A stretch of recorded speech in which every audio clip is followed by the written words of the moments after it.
I'm causing them all sorts of trouble this morning with the Ask the Rev Day, which is what this is today. This is the Ask the Rev Day.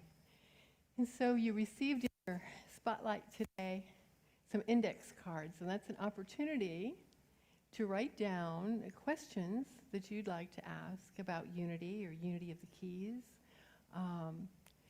Anything that's been on your mind that you would like to ask about. So you have this opportunity to fill out a little card, and I'm going to talk a little bit while you're doing that. And then Larry's going to be collecting your cards in a few minutes, and also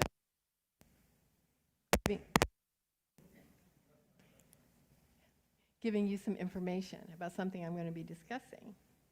Because this morning, we have the opportunity to explore our giving and receiving. Now, if I said budget or finances, many of us have a way of recoiling inwardly just at the very thought of those terms. So this is about the divine flow. This is about the law of circulation of which we are all a part, a universal law. Now, a few Sundays ago, we announced our summer program, the Surprise Abundance Program. And we've done it in the past. We do it almost every summer, and some of us do it year-round because it's fun. It is so much fun. And it's a practice where we look for our unexpected blessings, where we notice the ways that we are being gifted by the universe in connection, in joy, in the sunshine, and even in our finances. And by focusing on these things, by focusing on the positive, we notice when they happen, and we start noticing more and more when those things happen. Because we're saying yes to the universe. We're saying thank you and yes with an expectation. We invite participants who sign up for this to read aloud the affirmations that are on the little brochure and to do it every day. And to submit go ahead and turn in the little form, because then your name is sent to our prayer team and they're holding you in prayer with those same affirmations all summer long. We ask that you keep track of the financial blessings you receive, and that you tithe is 10%, that you give 10% of those those unexpected blessings to the church, and to keep track of it. It can be something as simple as there's an item on your grocery list, and you go to the store and it's buy one, get one free. Well, you just save $5. I make myself a little note, that's 50 cents to the church. Does that 50 cents mean anything? Not necessarily, and a whole lot, because it increases your awareness of the way that you are abundantly blessed. Or you go to a lunch with a friend and they unexpectedly pick up the check for you. $25. Oh, let's get real, it's Key West. $35 for lunch. So that's $3.50. Make a little note. You were unexpectedly blessed. And those checks that you receive in the mail, and you might think, I never do. I've received 2 checks in the mail already this year. 10% goes to Unity of the Keys. It is fun. I have my little list at my desk, because this is when people really, you guys spoil me. You do. And I keep track. If someone gives me a movie ticket and I go to the movie, absolutely. I keep track because it's fun. And I want to tell the universe, I notice, I'm open, I'm receptive, bring it on.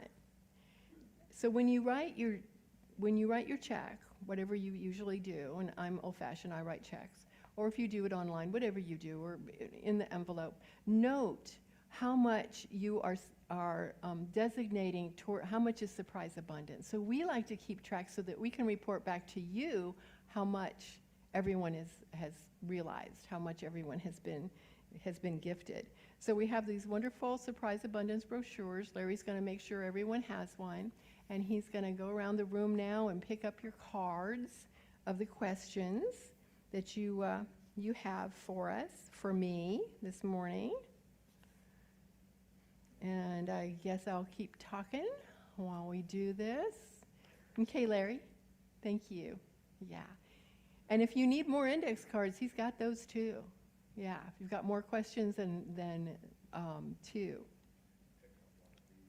Yes, yes, thank you.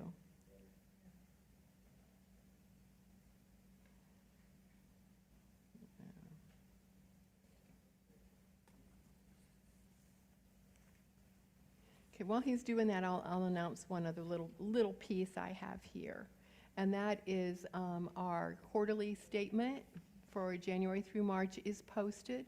There are copies on the back table if you would like to pick up just a summary of what our financial statement looks like for the first 3 months out of the year. I will let you know we are slightly in a deficit, which is unusual for this time of the year, but we have no fear. We are open and receptive to the universe, and this is temporary. So, and it's just a slight deficit. But if you want to see that, that's back there as well.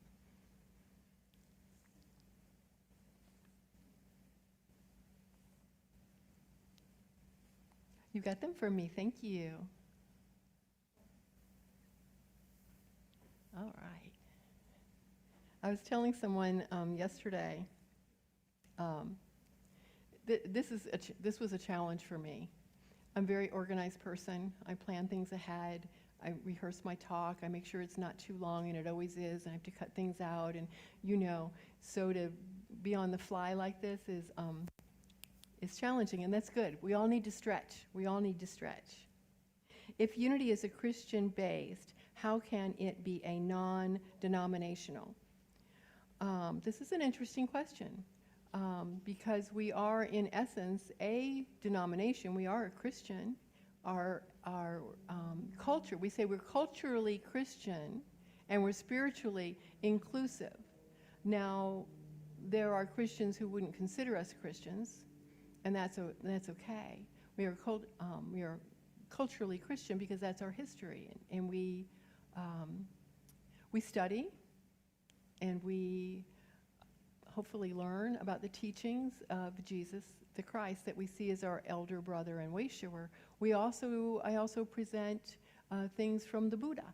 We also we honor all faith traditions. So it's in that way our service is non-denominational. Our service is, you can be of any background. You can be Jewish, you can be Buddhist, you can be Christian.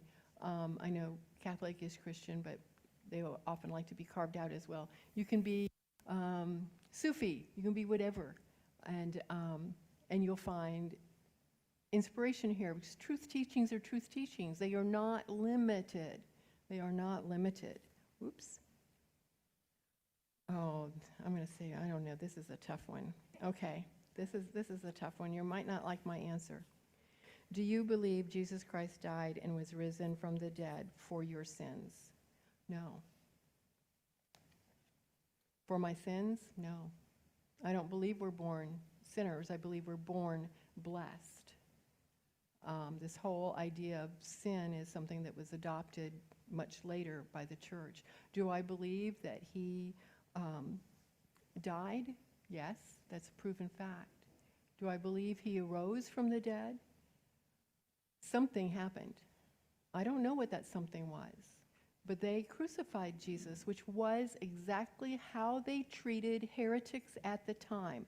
They were crucified so that their followers would scatter, and his followers scattered just as they were supposed to.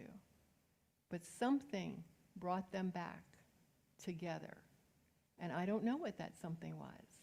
And my faith is not dependent on that. Some people will say, well, did Jesus get married? They say that Jesus got married.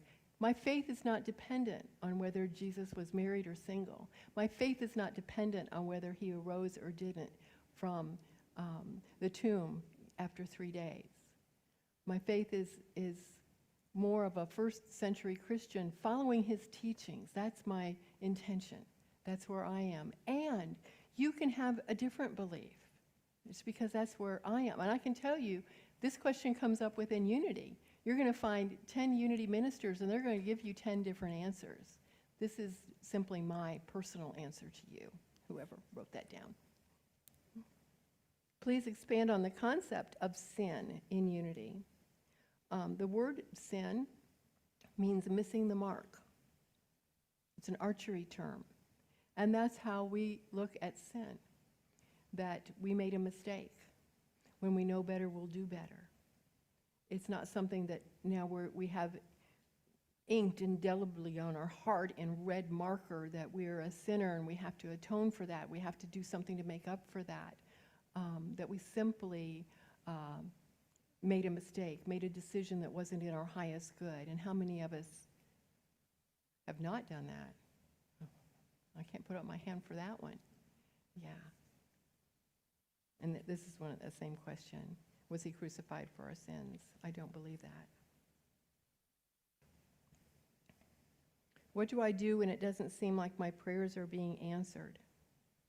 I had someone ask me that this week about faith and how to release faith, how to release your concerns, how to release your attachment, and to be okay sitting in the faith that everything's going to be okay. It's going to be well. It's going to turn out.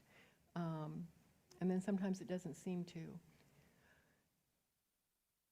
What I do with that is that I've had so many instances in my life of being divinely guided, and sometimes against my will, my human instinct, or my personal will of what I wanted to do or not do.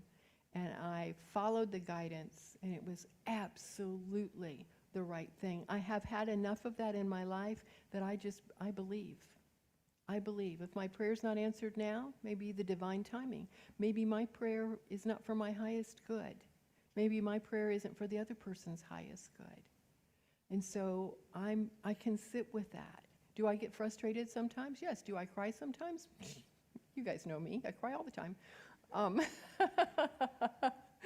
And I have absolute faith of a benevolent universe, and that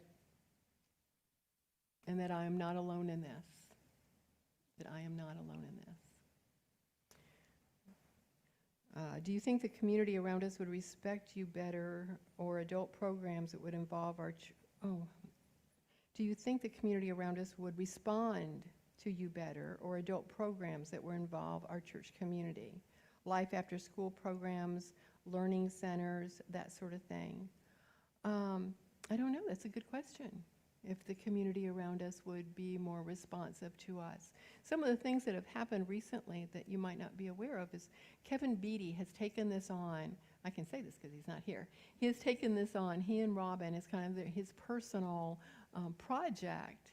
And it's not out there now because we just used the sign for the blessing of the animals. But every week he and Robin come in here and print up the name of what the service is for that Sunday, puts it out front on the corner. What difference does that make? Makes a lot of difference. It tells the community something's going on in there.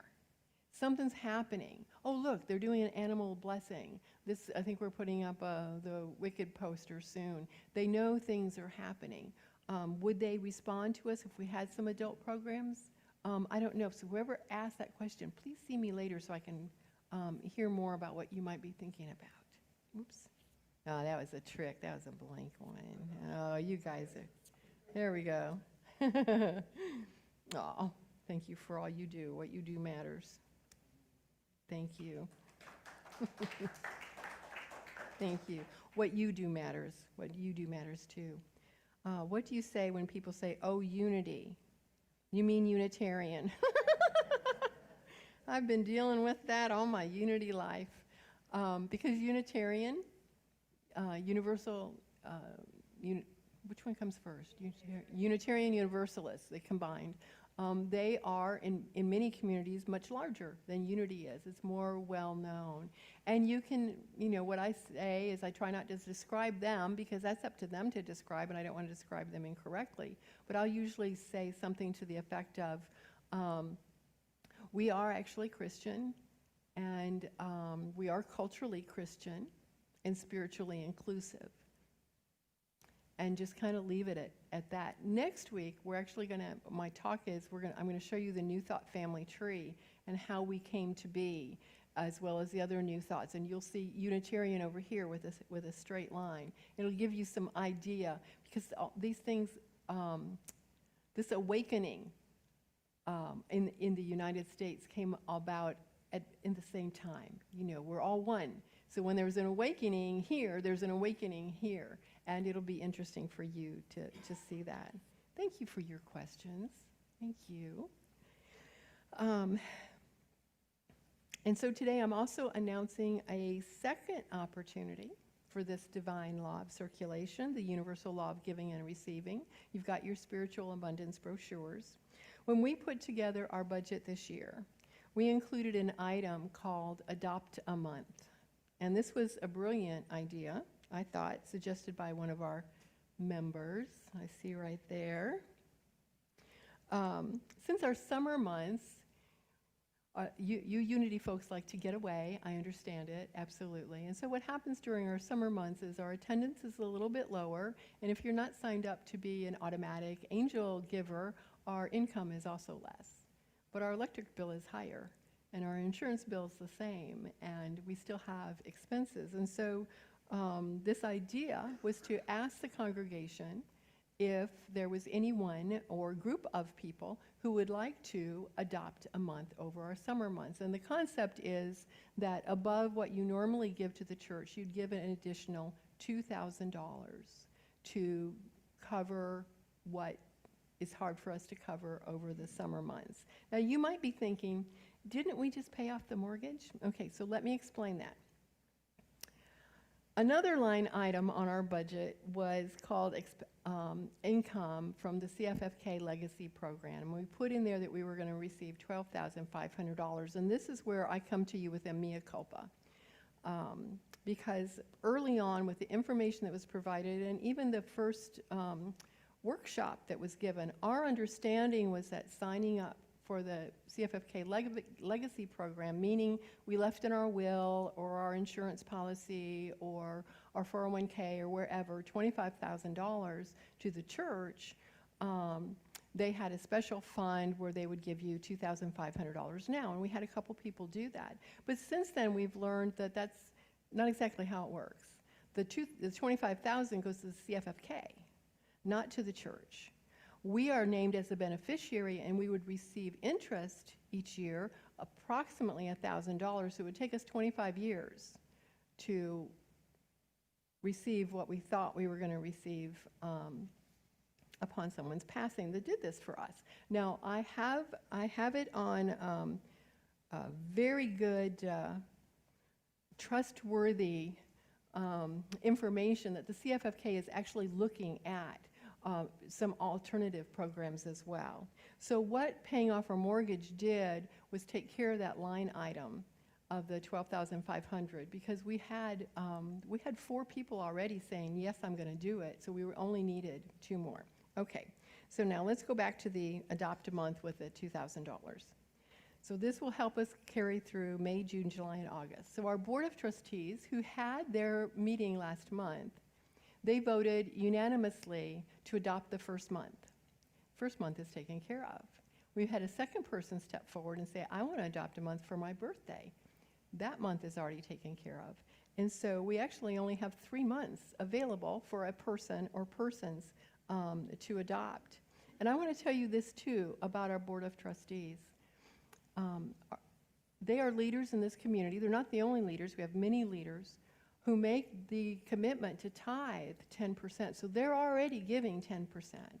And they're giving additionally to adopt that first month. And I just applaud them. They did not hesitate. And so why am I talking about this today? Because giving is worship. Giving is sacred. Giving is participating in the divine law of circulation, which is about giving and receiving. For we want to receive back, don't we? Multiplied that which we give to be part of that flow, that divine flow, that law of the universe. So where do we go from here? Well, I told you about my talk next week that's going to be about New Thought and specifically about unity, because unity is continuing to evolve, and so are we. So are we. I mean, look at what we're doing with hybrid church. You know, I keep talking to unity ministers that say we should be the poster children for hybrid church about what we're doing and how we're making it work. So I'm going to do a visioning workshop next Sunday. It's time to start visioning. How do we see? What do we see our church? How do we see it being in 2 years, 5 years, 10 years? What are some of your ideas about how you would like to see our church? And I'm not talking about fundraising. I'm not talking about how to get more people here. I'm talking about the vision of unity of the keys. And so plan to stay, if you can, next Sunday. And if you can't be there and you have some ideas, I have some very large index cards back on the things we do for Love table, along with a copy of our budget if you want to take a look at that. And last week we gave out Because of You letters and little gifts, magnets. If you didn't get one, please take that off the table as well. And if you can't be here next Sunday for the visioning, don't worry about it. This is a long process. We'll have more visioning sessions. We want to hear from you. How do you want to see Unity of the Keys? 2 years, 5 years, and 10 years from now? Where are we going? What are your thoughts? Because this is your spiritual community. You are the church. It's not this building. You are Unity of the Keys. And I am so incredibly blessed to be a part of it, and for you allowing me to be a part of it. And I love you all.